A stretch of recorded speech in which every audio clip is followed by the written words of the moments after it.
मैंने आपसे कहा था कि सब्र के साथ, रज़ागराफी के साथ रहिए, आपको सच्चाई दिखाऊंगा। रफ़ा बॉर्डर खोल दिया गया है।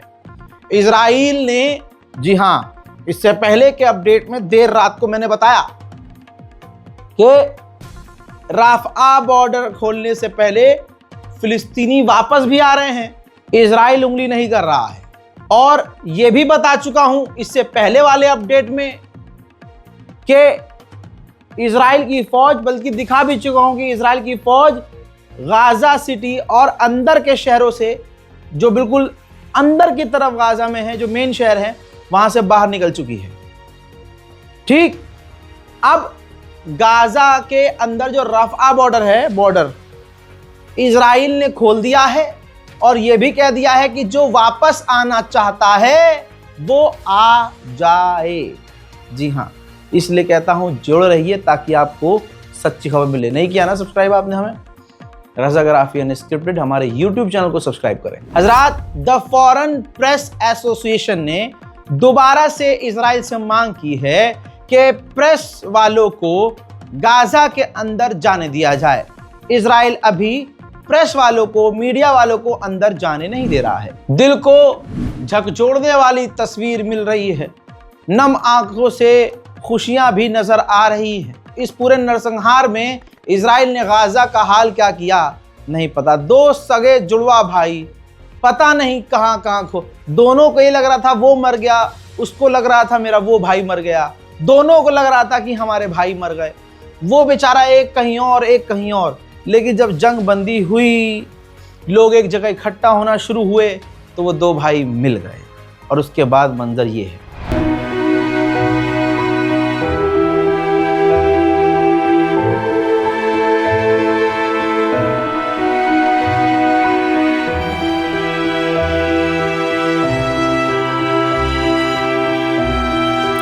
दोस्तों, यहां पर तुर्की का तीखा बयान आया है।